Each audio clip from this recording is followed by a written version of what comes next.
الحمد لله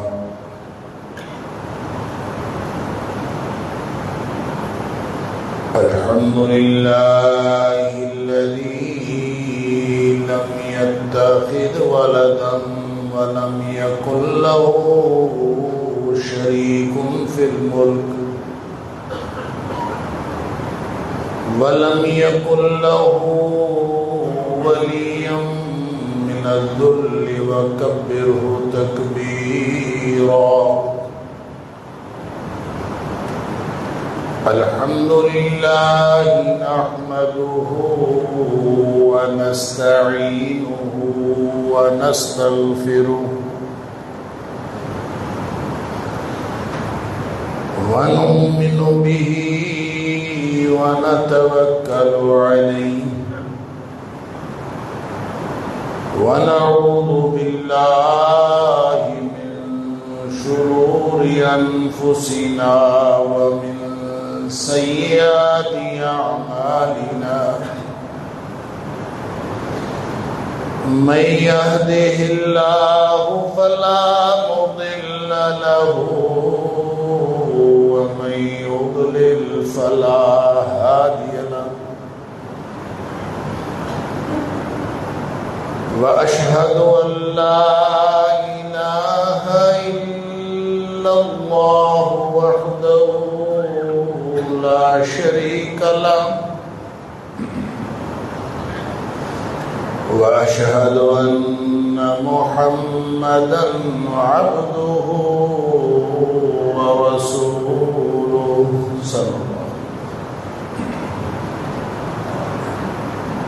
أرسله بالحق بشيرا ونذيرا بين يدي الساعة.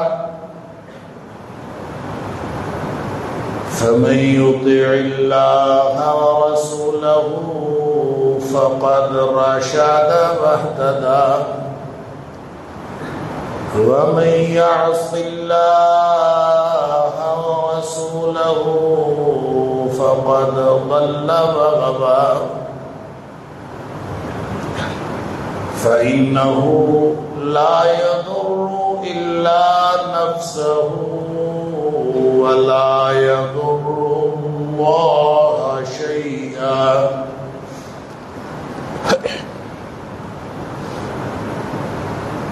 نسأل الله ربنا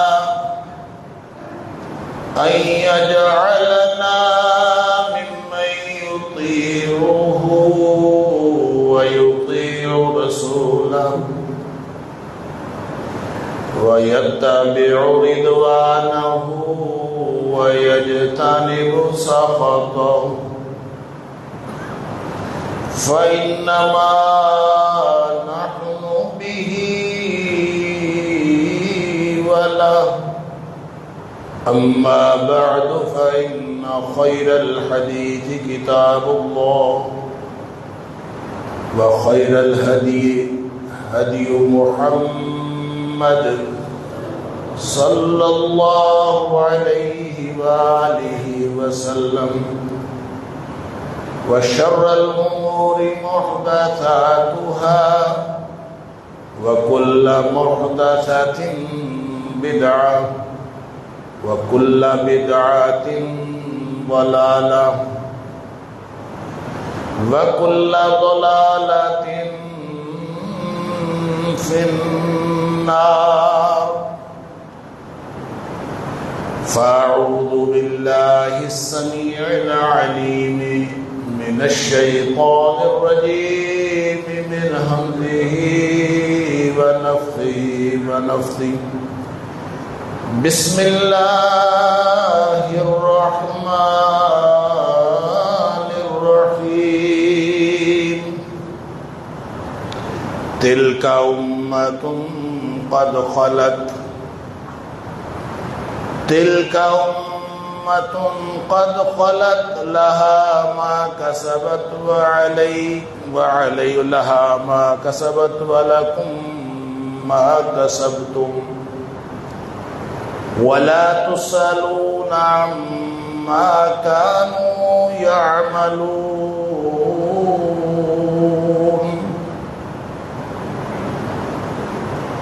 یہ امت ہے جو گزر گئی. جو کچھ انہوں نے کمایا وہ ان کے لیے ہے، اور جو کچھ تم نے کمایا وہ تمہارے لیے ہے. وَلَا تُسْأَلُونَ عَمَّا كَانُوا يَعْمَلُونَ. اور تم سے یہ بات ہرگز نہیں پوچھی جائے گی کہ وہ لوگ کیا کرتے رہے یا ان کے عمل کیسے تھے. صدق اللہ العظیم.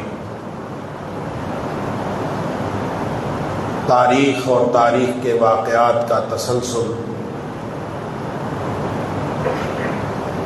ہمارے زندگی سے جڑی ایک ایسی حقیقت ہے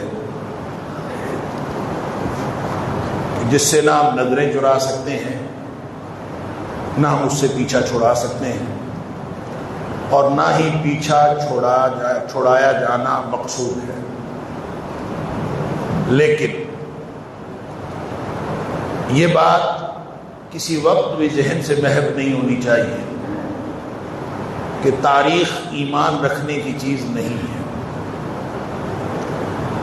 اور جب آپ اللہ کے قرآن پر اور نبی اکرم صلی اللہ علیہ وآلہ وسلم کے فرامین پر ایمان رکھنے کے بعد تاریخ کا معروضی تجزیہ کریں تو تاریخ آپ کو خود حقیقت بتا دے. لہذا اس میں سے میں نے پہلے بھی بات عرض کر دی گزشتہ اور اس سے پیوستہ جمعے کے اندر کہ اس میں 3 طرح کے واقعات آپ کو ملیں گے جب آپ تاریخ کا تجزیہ کرتے ہیں. ایک تو وہ واقعات ہیں جو کتاب و سنت کے مطابق ہیں، وہ سارے کے سارے صحیح ہیں، ان کے غلط ہونے کا کوئی چانس نہیں ہے. دوسرے واقعات وہ ہے کہ جو کتاب و سنت کے خلاف. لہذا تاریخ کا ہر واقعہ جو کتاب و سنت کی بنیادی روح کے خلاف ہو یا واضح نص کے خلاف ہو، اس واقعے کے اوپر ایک کتاب لکھی گئی ہو یا تاریخ کی 10 کتابیں لکھی گئی ہوں، بلکہ میں تو یہ عرض کیا کرتا ہوں کہ سینکڑوں اور ہزاروں کتابیں بھی تاریخ کی لکھی گئی ہوں، تو وہ ساری کتابیں پاؤں کی ٹھوکر پر رکھ لینی چاہیے، اس لیے کہ اللہ کا قرآن سچا اور تاریخ کی لکھی ہوئی ساری باتیں جھوٹ.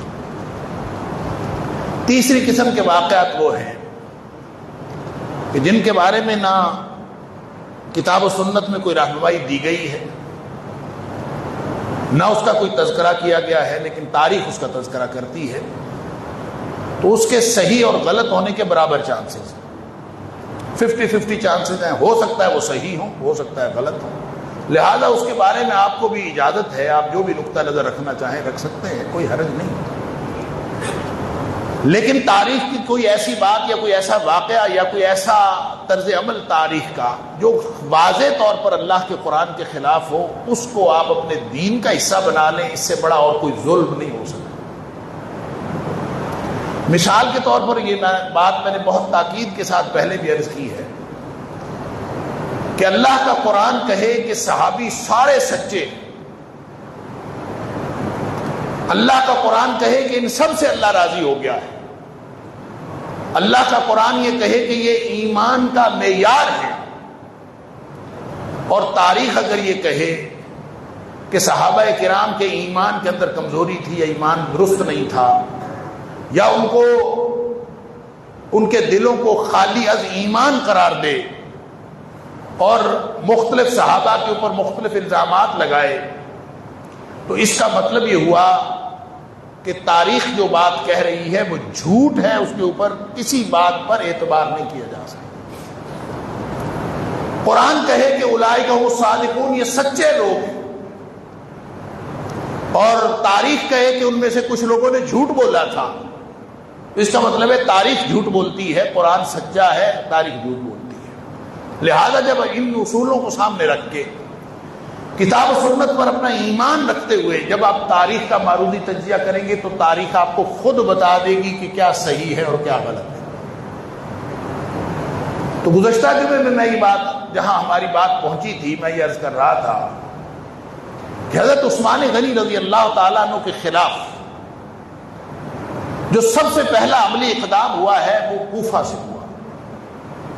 اور کوفہ سے کیوں ہوا؟ جب یزید بن قیس 34 ہجری میں اس نے حضرت عثمان غنی رضی اللہ تعالیٰ عنہ کے خلاف پہلا عملی اقدام کیا ہے، خروج کیا، چند لوگوں کو لے کر اس نے مدینہ کی طرف بغاوت کی، اور یہ کوفہ سے ہوئی. اس کی وجہ یہ ہے کہ کوفہ سبائیوں کا مرکز تھا. سبائی کون؟ جو عبداللہ ابن سبا نے تو تحریک برپا کی تھی، جو کئی سال مدینے میں رہا اور اس نے یہ بات سمجھ لی تھی کہ مسلمانوں کو باہر رہ کر نقصان نہیں پہنچایا جا سکتا. عمر فاروق رضی اللہ تعالیٰ عنہ جیسا شخص بھی اگر شہید کر دیا جائے تو امت مسلمہ کو کوئی فرق نہیں پڑتا، تو ان کو فرق تب پڑے گا کہ اندر گھس کے ان کو نقصان پہنچایا جائے. لہذا باقاعدہ فتنے کے پروگرام لے کر، مسلمانوں کے اندر انتشار کا ایجنڈا لے کر ان لوگوں نے اسلام کا لبادہ اوڑھا. مسلمان نہیں ہوئے، لبادہ اوڑھا، جس کے بارے میں نے عرض کیا تھا کہ بعض لوگوں کا خیال ہے کہ یمن کا یہودی تھا اور اس نے لبادہ اوڑھا، بعض لوگوں کا خیال ہے کہ مجوسی تھا. جو بھی تھا مسلمان نہیں تھا، لیکن اسلام کا لبادہ اوڑھ کر اہل بیت کی محبت کا نعرہ لگا کر، کیونکہ اس نے سمجھ لیا کہ مسلمانوں کی سب سے بڑی کمزوری نبی اکرم صلی اللہ علیہ وسلم کی ذات اقدس اور ان کا گھرانہ مبارک ہے، لہذا اہل بیت کی محبت کا نعرہ لگا کر یہ میدان عمل میں آیا. اسی سے سادہ لوگ مسلمان وہ اس کے چنگل میں پھنس سکتے تھے، پھنس گئے. اس نے پہلے اپنا مرکز کوفہ بنایا، وہاں سے نکالا گیا، پھر اس نے اپنا مرکز بصرہ بنایا، وہاں سے نکالا گیا، پھر اپنا مرکز شام بنایا، وہاں سے نکالا گیا، پھر اپنا مرکز مصر بنایا. یہ 4 بڑے مراکز تھے سبائیوں. لہذا میں نے عرض کیا تھا کہ یہ خطوط لکھا کرتے تھے، 1-2 خطوط نہیں، سینکڑوں اور ہزاروں کی تعداد میں خطوط آتے تھے. اور خطوط کیا آتے تھے؟ خطوط یہ آتے تھے کہ امت کے اندر بڑا انتشار ہے، حالات بڑے خراب ہیں، اور امیر المومنین حضرت عثمان غنی رضی اللہ تعالیٰ عنہ کو مطعون کیا جاتا تھا کہ آپ سے کوئی کام نہیں ہوتا، آپ کچھ کر نہیں سکتے، آپ یہ شورش ختم نہیں کر سکتے، شورش بہت ہے، حالات بڑے خراب ہیں. حضرت عثمان غنی رضی اللہ تعالیٰ عنہ بیچارے سارے لوگوں کو بلاتے، عمال کو بلاتے، پوچھتے کہاں شورش ہے؟ وہ کہتے کہیں شورش نہیں، شورش تو تھی نہیں، شورش تو ان کے ذہنوں میں تھی، ان کے دماغوں میں تھی. لہذا خط لکھا کرتے تھے. اب یہ بات آپ نے بھولنی نہیں، میں اس کو کنکلوڈ کروں گا واقعہ کربلا پہ لا کے، لیکن آپ نے یہ بات بھولنی نہیں ہے. مدینہ میں کیا آتا تھا؟ خط آتے تھے. کیا آتا تھا؟ خط آتے تھے، اور سب سے زیادہ خط کوفے سے آتے تھے. اور خط کیا آتے تھے؟ امت کے اندر انتشار. حضرت عثمان غنی رضی اللہ تعالیٰ نے عمال کو بلایا، ابھی پوچھو ان سے کہ کہاں انتشار، کیا مسئلہ ہے، میں ان کے مسائل حل کرنے کے لیے تیار ہوں. حتیٰ کہ یہ 34 ہجری میں جو یزید بن قیس نکلا ہے، ان کو روک لیا گیا راستے میں، صحابہ نے روک لیا. کہاں جا رہے ہو؟ جھوٹ بولا اس نے، کیونکہ جھوٹ بولنا سبائیوں کی فطرت میں ہے. اس کو تقیہ کرنا کہیں، اس کو جو مرضی کرنا کہیں، یہ سبائیوں کی فطرت ہے جھوٹ بولنا. لہذا جھوٹ بولا کہ ہم تو جی امیر المومنین کے پاس ایک شکایت لے کے جا رہے تھے کہ یہ جو کوفے کا والی ہے سعید بن عاص، اس کو تبدیل کر دیا جائے، ہم تو صرف اس لیے جا رہے ہیں. حالانکہ بالکل یہ وجہ نہیں تھی، یہ تو اپنے کسی مقصد کے لیے جا رہے ہیں. حضرت امیر المومنین عثمان غنی رضی اللہ تعالیٰ عنہ کو چاہیے تو یہ تھا کہ ان کو پکڑ لیتے، گرفتار کر لیتے اور ان کے خلاف کارروائی کرتے کہ تمہیں اختیار کس نے دیا ہے کہ تم وقت کے والی کے خلاف بغاوت کرو. انہوں نے بجائے اس کے کہ کوئی ان کے اوپر تحقیق کرتے یا ان کو گرفتار کرتے، ان کا مطالبہ تسلیم کر لیا، اور اس لیے تسلیم کر لیا کہ انتشار ختم ہو جائے، فتنہ ختم ہو جائے. لیکن یہ فتنہ ختم کرنا تو ان کا مقصد ہی نہیں تھا. ان کا مقصد تو فتنہ برپا کرنا تھا. اور یہ فتنہ کبھی ختم نہیں ہوا. حضرت عثمان غنی رضی اللہ تعالیٰ نے تحقیقاتی کمیشن بھیجے, صحابہ کو بھیجا مدینہ سے جا کے آپ پتہ کر کے آئے حالات کیوں خراب ہیں, اور وہ واپس آ کے اطلاع کرتے ہیں. اب دیکھ لیں تاریخ ابن کثیر کے اندر بھی یہ ساری باتیں لکھی ہوئی ہیں, تاریخ ابن اثیر الکامل فی التاریخ میں بھی لکھا ہوا, اور تاریخ طبری کے اندر یہ ساری باتیں موجود ہیں. انہوں نے آ کے واپس بتایا کہ کوئی مسئلہ ہی نہیں ہے, کوئی سرے سے کوئی شورش ہے ہی نہیں, یہ خطوط جھوٹے ہیں, کوئی بات ایسی ہے ہی نہیں. لیکن بہرحال حضرت عثمان غنی رضی اللہ تعالیٰ عنہ کے خلاف جو بھی شورش اٹھی کوفہ سے اٹھی, یا پھر بصرہ سے اٹھی, یہ عراق کے شہر, یا پھر مصر سے اٹھی. اور آپ کو معلوم ہے کہ جس وقت امیر المومنین حضرت عثمان غنی رضی اللہ عنہ کو شہید کیا گیا ہے تو باغیوں کا وفد کہاں سے آیا تھا؟ وہ مصر سے آیا تھا. وہ مدینے کے لوگ نہیں تھے, وہ مصر سے آئے تھے باغی.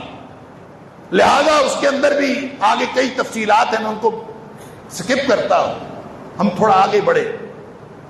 حضرت عثمان غنی رضی اللہ عنہ کو شہید کر دیا گیا, اور شہید کرنے کے لیے بھی یہ جو باہر سے باغی آئے تھے, یہ سبائی فتنہ, یہی لوگ تھے.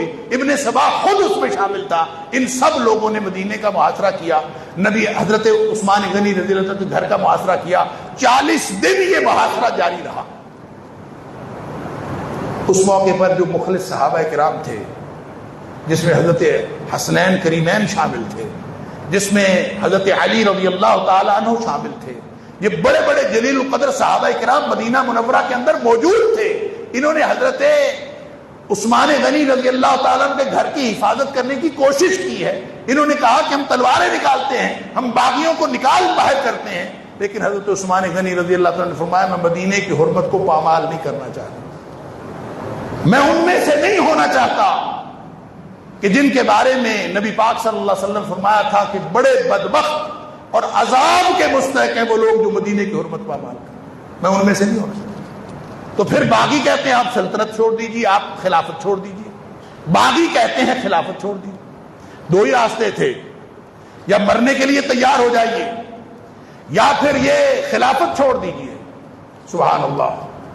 فرماتے ہیں خلافت میں کیسے چھوڑ سکتا ہوں کہ مجھے تو نبی پاک صلی اللہ علیہ وسلم نے فرمایا تھا کہ یا عثمان ان اللہ تعالی یقمصک قمیصا, اے عثمان اللہ تجھے ایک خلعت پہنائے گا. فَإِنْ أَرَادُوكَ عَلَى خَلْعِهِ, اگر ساری دنیا مل کے وہ تیری خلعت اتارنا چاہے, اتارنے کی کوشش کرے, فَلَا تَخْلَعْ لَهُمْ, نبی پاک صلی اللہ علیہ وسلم نے مجھے منع کیا تھا کہ ان کے کہنے پر وہ خلعت اتارنی نہیں. لہذا نہ خلافت چھوڑنی ہے نہ مدینے کے اندر خون ریزی کرنی, دونوں کام نہیں کرنا. اور آپ نے اعلان کر دیا کہ میرا ساتھی وہ ہے جو اپنی تلوار کو اپنی نیام میں رکھے, میں خون ریزی نہیں کرنا چاہتا. لہذا نتیجہ کیا ہوا کہ باغیوں نے حضرت عثمان غنی رضی اللہ عنہ کے گھر میں گھس کر آپ کو شہید کر. آپ اندازہ کریں کہ مدینے جیسی چھوٹی سی بستی ہو اور اس کے اندر قتل ہو جائے کون؟ 22 لاکھ مربع میل کا اکیلا خلیفہ, اس کو شہید کر دیا جائے مظلومیت کے عالم میں, تو اس کے اثرات فضا میں کیا پڑتے ہیں؟ ابھی 20-25 سال پہلے تک, آج کل تو خیر قتل کا مسئلہ ہی کوئی نہیں ہے, 2 4 8 10 قتل ہو جائے تو ہمیں کوئی فرق نہیں پڑتا. 50 سے اوپر جا کے کوئی قتل ہو تو شاید ہمیں تھوڑا بہت فرق پڑتا, یا تب بھی نہیں پڑتا. ابھی 20-25 سال پہلے تک میں اپنے بچپن میں 25-30 سال پہلے اپنے دیہات کے اندر قتل کا نام سن لیتے تھے نا, کہ وہ 4-6 دیہات دور کسی گاؤں کے اندر کوئی قتل ہوا ہے تو اپنے گاؤں کی فضا بدلی بدلی نظر آتی تھی, پورے حالات خراب ہوئے نظر آتے تھے, پوری فضا کے اندر ایک خاص قسم کا غم اور حزن ہوتا تھا کہ کیا ہو گیا, کسی بندے کو قتل کر دیا گیا. تب انسانیت زندہ تھی اور آہستہ آہستہ انسانیت مرتی چلی گئی. آج تو ہمیں کسی بندے کا قتل اس سے کچھ فرق نہیں پڑتا. تو کیا خیال ہے آج سے 1500 سال پہلے جب خلیفہ وقت کو مظلومیت کے عالم میں گھر میں گھس کے شہید کیا گیا, اس وقت حالات کیا ہو؟ مدینہ کی فضا کیسی ہوگی، مکہ کی فضا کیسی ہوگی، حالات کس طرف جا رہے ہوں گے، صحابہ کرام کے دل کیا کہہ رہے ہوں گے، ان کی آنکھیں کیا کہہ رہی ہوں گی، اس وقت کے حالات کا تجزیہ کریں۔ میں تو پہلے بھی میں نے عرض کیا، ہمیں تو شکر کرنا چاہیے کہ ہم اس دور میں موجود نہیں تھے۔ ہم آج بیٹھ کے اس دور کا تجزیہ کر کے حق اور باطل کا فیصلہ کرنا چاہتے ہیں۔ ہم آج اس دور کا تجزیہ کر کے صحابہ کرام کو برا بھلا کہتے ہیں۔ قیامت والے دن اللہ کو کیا جواب دیں گے؟ کیا آپ کسی ایسے شخص کے بارے میں، یہ تو ویسے ہی قرآن میں نبی پاک صلی اللہ علیہ وسلم نے فرما دیا کہ جو فوت ہو گیا ہو نا، جیسا بھی ہو، اس کے اچھے اچھے کام یاد رکھا کرے، برے کاموں کی بات نہ کیا کرے۔ تمہارا مسلمان بھائی فوت ہوا، اس کے بارے میں اس کی اچھی باتیں، اذکروا محاسن موتاکم، اذکروا محاسن موتاکم، اپنے مردے فوت شدہ لوگوں کی، بھائیوں کی جو اچھی باتیں ہیں وہ یاد کیا کرو، بری باتیں یاد نہ کیا۔ اگر کوئی بری بات ہو بھی تو یاد نہیں کرنی چاہیے، ہم بری بات بنا بنا کے ان کے ذمے لگاتے ہیں۔ کیا جواب دیں گے قیامت والے دن اللہ؟ حالانکہ تھا ایک فتنہ، اور امت کے اندر فتنہ در فتنہ، اور یہ جو شہید کیا گیا حضرت عثمان غنی رضی اللہ تعالیٰ کو، عبداللہ بن سلام رضی اللہ تعالیٰ نے کہا تھا، جو تورات کے عالم تھے، یہودی عالم دین تھے، بعد میں مسلمان ہوئے۔ عبداللہ بن سلام رضی اللہ تعالیٰ کا قول اس موقع پر، انہوں نے کہا بہت برا ہوا جو خلیفہ کو قتل کر دیا گیا۔ کہتے ہیں ہم نے نہیں دیکھا کہ خلیفہ کو قتل کیا گیا ہو اور اس کے بعد 70,000 جانیں ضائع نہ ہو، یہ کبھی ہوا نہیں۔ لہذا آج اگر خلیفہ کو شہید کیا گیا تو اس کے بعد 70,000 جانیں ضائع ہونے کا خدشہ پھر ہوا۔ پھر ہم سب نے دیکھا، تاریخ لکھتی ہے کہ اس کے بعد جنگ جمل ہوئی، اس کے بعد جنگ صفین ہوئی، اس کے بعد جنگ نہروان ہوئی۔ اللہ اکبر، 70,000 کیا، لاکھ سے اوپر لاکھوں مسلمان اور 2 طرفین کے آدمی وہ ہلاک ہوئے یا شہید ہوئے۔ اللہ تعالیٰ ان شہداء کی شہادت قبول فرمائے، اور جو جس حق کے مستحق ہیں اللہ تعالیٰ ان کے استحقاق کے مطابق ان کے ساتھ ان کا معاملہ کرے۔ لیکن ہم کون ہوتے ہیں کہ ہم ان کے اوپر فیصلہ کریں کہ کون کیسے تھا؟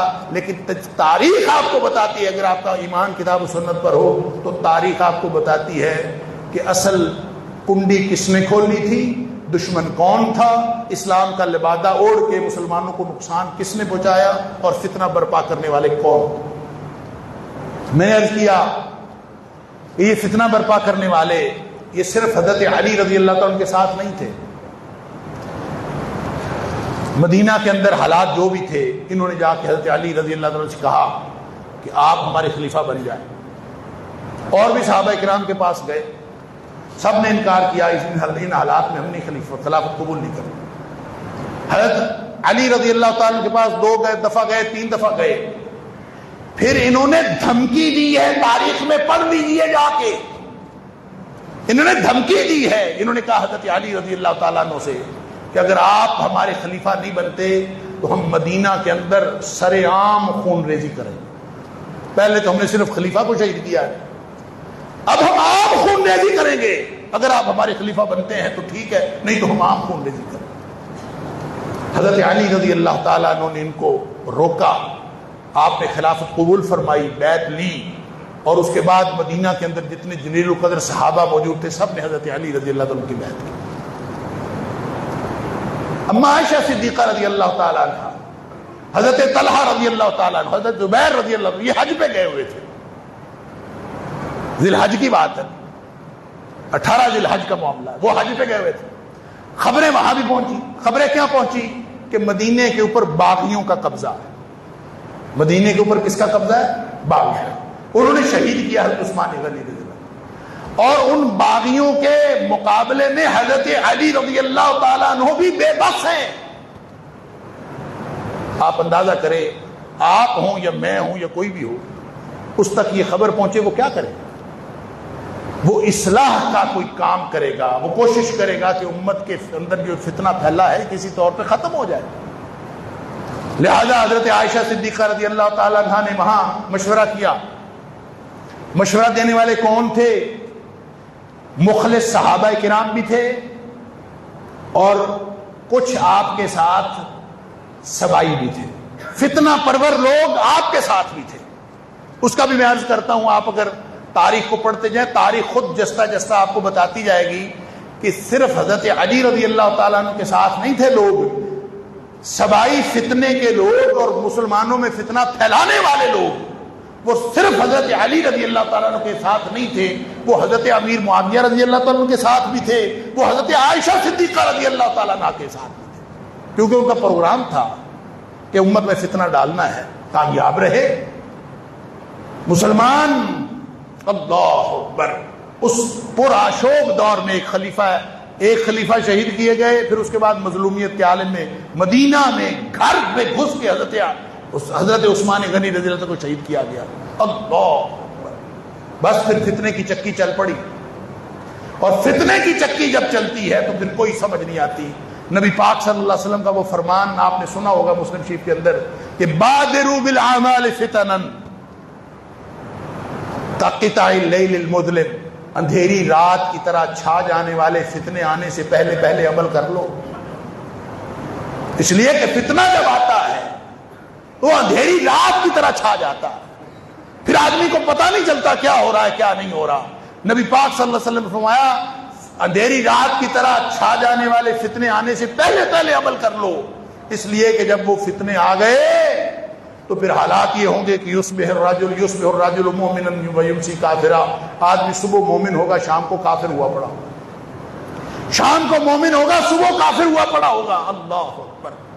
اور اپنے ایمان کو دنیا کی غرض سے بیچ ڈالے گا. اس حالات سے آنے سے پہلے پہلے کر لو. اس کا مطلب ہے فتنہ جب آتا ہے تو فتنہ اندھیری رات کی طرح چھا جاتا. تو وہ حالات یہ تھے. حضرت عائشہ صدیقہ رضی اللہ تعالیٰ عنہ بیٹھی بیچاری مکے میں بیٹھ کے پروگرام بنا رہی ہیں کہ مدینے کی اصلاح کیسے کی جائے، باغیوں کا قبضہ کیسے چھڑایا جائے. تو کسی نے مشورہ دیا بصرہ کی چھاؤنی وہ زیادہ رچ ہے، وہاں پہ اسلحہ کافی ہے اور وہاں پہ افرادی قوت لی جائے. یہاں سے بصرہ چلیں، بصرہ جا کے افرادی قوت لیتے ہیں، وہاں کی چھاؤنی سے اسلحہ لیتے ہیں، پھر مدینہ جاتے ہیں، جا کے باغیوں کا مقابلہ کرتے ہیں. حضرت عائشہ صدیقہ رضی اللہ تعالیٰ نے بصرے کا رخ کر لیا. جس دن یہ چلے ہیں تاریخ یہ لکھتی ہے کہ صحابہ کرام جو جہاں دیدہ قسم کے لوگ تھے ان کو سمجھ آ گئی کہ اما عائشہ جب ایک لشکر کو لے کر بصرہ کی طرف جا رہی ہیں بجائے مدینہ جانے کے، تو اس کا مطلب ہے امت میں فتنہ کوئی اور بھی بڑا ہو رہا ہے. لہذا صحابہ کرام اتنا روئے اس دن کو یوم الخیب، گریہ کا دن کہا گیا. لوگ اتنا روئے تو اس کے دن کا نام یوم گریہ پڑ گیا کہ لوگ نے رو رو کے کہ اب حالات کیا ہونے والے ہیں. اللہ. بہرحال حضرت عائشہ صدیقہ رضی اللہ تعالیٰ آ گئی. میں نے عرض کیا کہ تاریخ خود یہ آپ کو بتا دیتی ہے کہ فتنہ پھیلانے والے صرف حضرت علی رضی اللہ عنہ کے ساتھ نہیں تھے، حضرت عائشہ رضی اللہ تعالیٰ عنہ کے ساتھ بھی تھے. اور اس کا ثبوت تاریخ میں یہ ہے، ایک تو وہ حواب یا حواب والی حدیث جس کے بارے میں اکثر اہل علم کا خیال ہے کہ یہ سندن یہ روایت درست نہیں. میں یہ عرض کر رہا ہوں کہ ہم تو تاریخ کو سندن ساری کو ٹھیک نہیں سمجھتے، ہم تو صرف اس تاریخ کو صحیح سمجھتے ہیں جو کتاب و سنت کے مطابق ہو. لہذا یہ واقعہ حوض کے چشمے والا واقعہ درست ہو یا نہ ہو سند کے اعتبار سے، لیکن یہ آپ کو تاریخ کا رخ بتاتا ہے، معروضی تجزیہ کرنے میں آپ کی مدد دیتا ہے کہ اس وقت حالات کیا تھے، حالات کا جائزہ لینے میں آپ کو مدد دیتا ہے. ہوا یہ کہ جب جا رہی تھی تو راستے میں ایک جگہ پہ پڑاؤ کیا،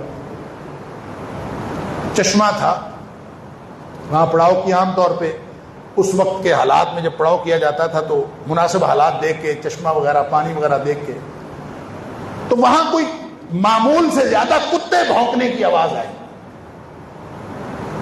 تو حضرت عائشہ صدیقہ رضی اللہ تعالیٰ نے پوچھا کہ اس جگہ کا نام کیا ہے، چشمے کا نام کیا ہے. کسی نے بتایا کہ اس کا نام ہے حواب یا حواب.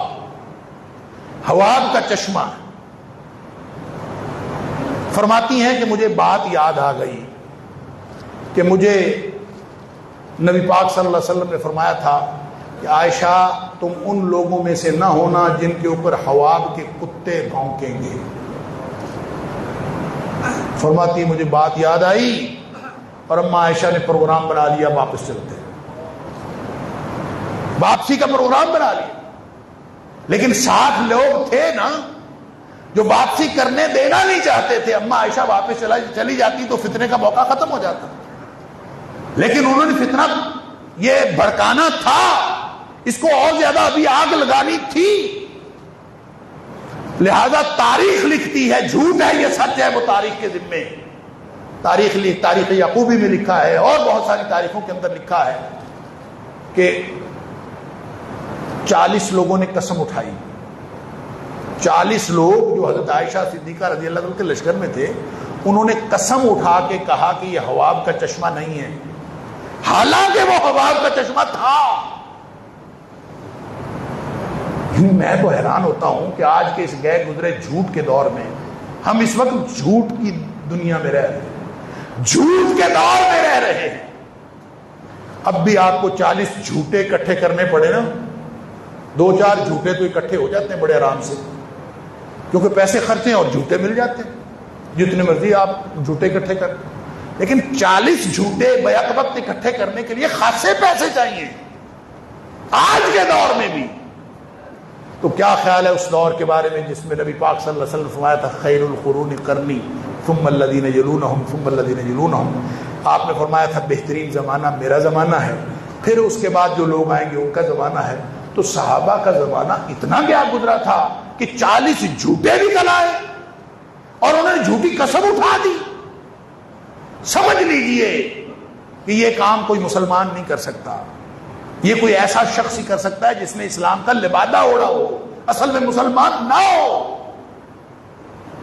میں نے عرض کیا کہ یہ تاریخ کا واقعہ ہے, یہ استنادی طور پر اس کی کوئی حیثیت نہیں, میں صرف حالات کے تجزیے کے طور پر آپ کے سامنے پیش کر رہا ہوں کہ جب آپ کتاب و سنت پر ایمان رکھتے ہوئے, فتنہ پرور لوگ تھے, وہ فتنہ پھیلانا چاہتے تھے. پھر آگے سن لیجئے, جب اماں عائشہ پہنچی ہیں بصرے, تو بصرہ کے اندر ایک شخص تھا حرقوس بن زہیر. میں نے عرض کیا سبائیوں کے مرکز کون کون سے تھے, کوفہ, بصرہ, دمشق اور مصر.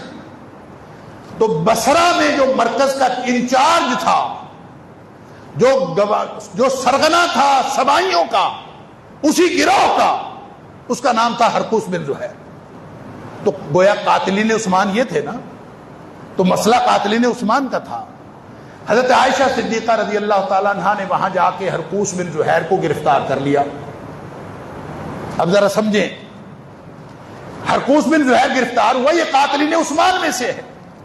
جھگڑا تو قاتلین عثمان کا تھا ہی نہیں, جھگڑا تو فتنہ پرور لوگوں کا تھا, فتنہ اور فساد پھیلانا, فسادی فساد پھیلانا چاہتے تھے اور کچھ نہیں تھا. اماں عائشہ صدیقہ رضی اللہ تعالیٰ کے لشکر نے حرقوس بن زہیر کو گرفتار کیا. اماں عائشہ کے لشکر سے, یہ تاریخ لکھتی ہے کہ آپ کے لشکر سے 6000 لوگ نکل کے باہر کھڑے ہو گئے, 6000. اور انہوں نے کہا کہ آپ حرقوس بن زہیر کو رہا کریں وگرنہ ہم آپ کے خلاف لڑیں گے. کمال نہیں ہوگی؟ یعنی ہم سمجھتے ہیں شاید صرف قاتلین عثمان کا مسئلہ تھا. بھائی یہ تو ایک عالمگیر فتنہ تھا, اور اماں عائشہ صدیقہ رضی اللہ تعالیٰ مجبور ہو گئی اور آپ کو حرقوس بن زہیر کو رہا کرنا پڑا. یہی وجہ ہے کہ جب جنگ جمل میں فوجیں آمنے سامنے ہوئی, حضرت علی رضی اللہ تعالیٰ ادھر سے آ گئے, روکا گیا ان کو, اس کی بھی بڑی تفصیلات ہیں. عبداللہ بن سلام لگام پکڑ کے حضرت علی رضی اللہ تعالیٰ عنہ کے گھوڑے کی کافی دور تک آئے اور ان کو کہتے رہے کہ امیر المومنین آپ باہر نہ جائیں, اس لیے کہ آج اگر آپ مدینہ سے باہر نکل گئے تو آپ کبھی دوبارہ واپس مدینہ نہیں آ سکتے. وہی ہوا, حضرت علی رضی اللہ تعالیٰ عنہ واپس کبھی مدینہ نہیں گئے, نہ جا سکے, اس لیے کہ جب آپ وہاں سے نکل آئے تو پھر بعد میں آپ کو کوفے کو اپنا دارالخلافہ بنانا پڑا. اس کی دو وجوہات تھیں. ایک تو یہ وجہ تھی کہ مدینہ کے اندر خون ریزی ہوئی تھی، آپ مدینہ کی حرمت کو مزید پامال نہیں کرنا چاہتے تھے، اس لیے آپ کا خیال تھا کہ میں اپنا مدینہ سے دور بنا لیتا ہوں. دوسری وجہ یہ کہ شیعہ سب سے زیادہ کوفہ میں تھے، شیعان علی کا شہر کوفہ، شیعان علی کا شہر، لہذا سب سے زیادہ جو شیعان علی تھے، شیعان کا مطلب مددگار، حضرت علی کے سب سے زیادہ مددگار کہاں تھے؟ کوفہ میں. یہی وہ کوفہ ہے جہاں سے حضرت عثمان کے خلاف پہلی مہم شروع ہوئی ہے. یہی وہ کوفہ ہے جو سبائیوں کا سب سے پہلا مرکز تھا. یہی وہ کوفہ ہے جو حضرت علی رضی اللہ تعالیٰ کے شیعان کا مرکز ہے. سمجھ لیجئے کہ ساری سازش کہاں پل رہی ہے، فسادی اصل میں کہاں ہے. یہ تو تاریخ آپ کو خود بتا رہی ہے.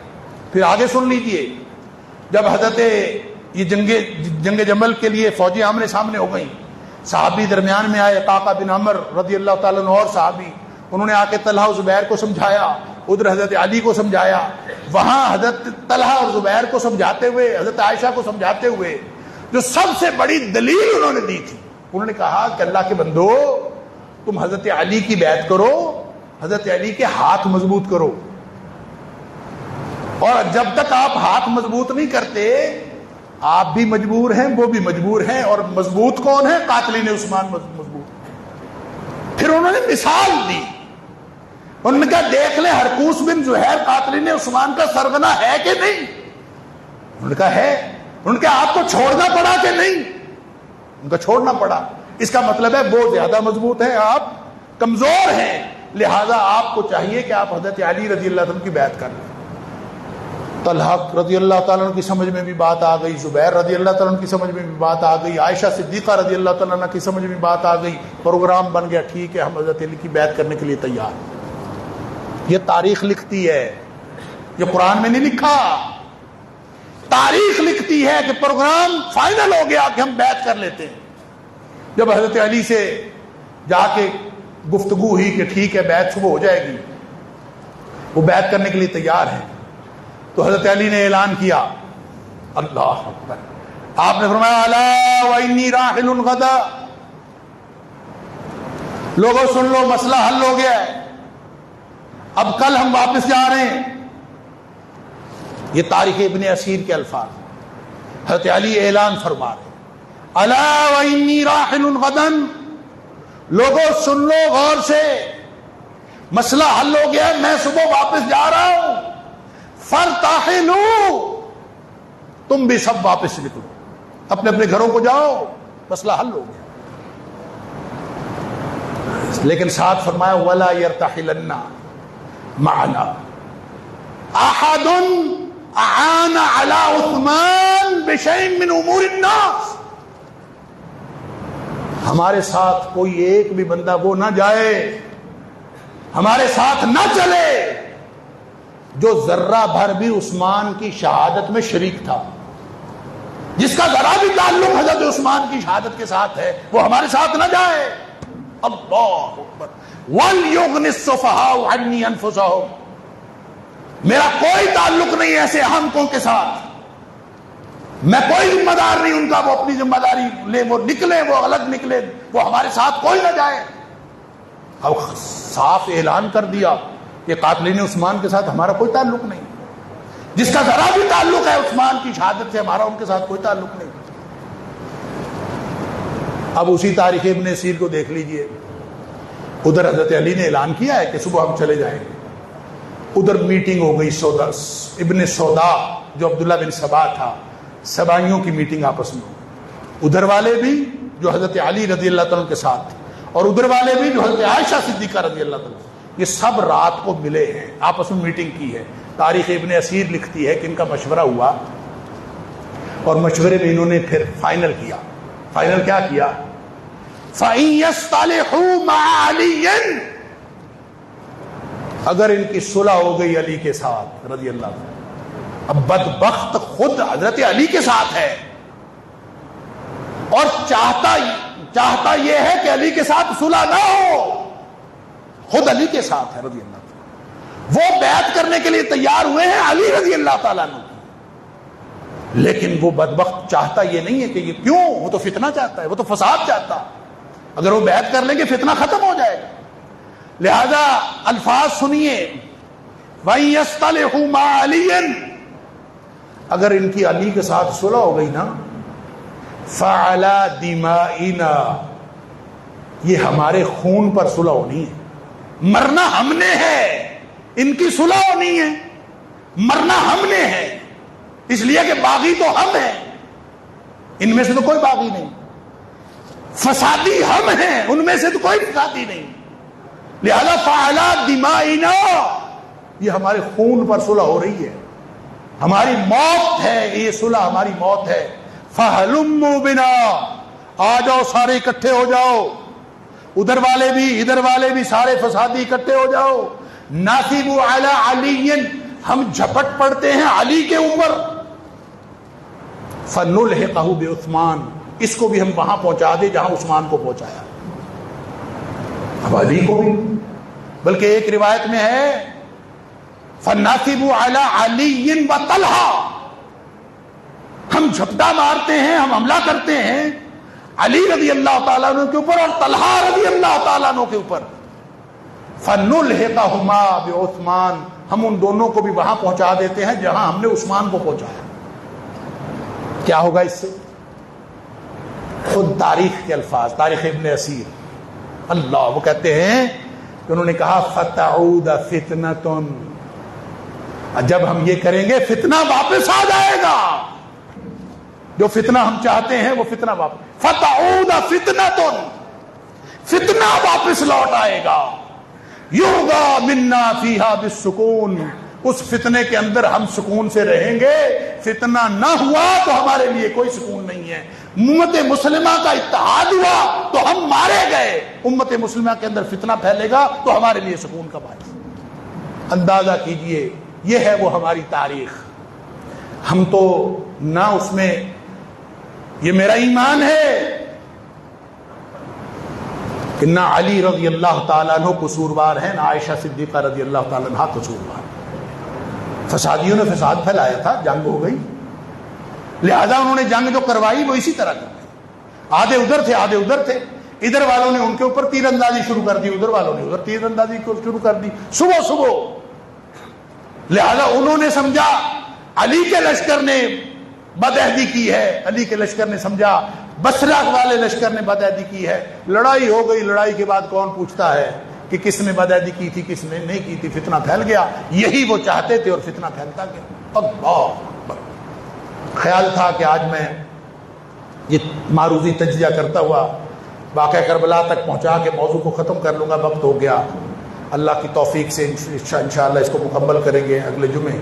اللہ تعالیٰ مجھے اور آپ کو، ہم سب کو کتاب و سنت پر صحیح ایمان اور صحیح سمجھ عطا فرمائے اور اس پر عمل کرنے کی توفیق عطا فرمائے۔ وآخر دعوانا الحمدللہ رب العالمین۔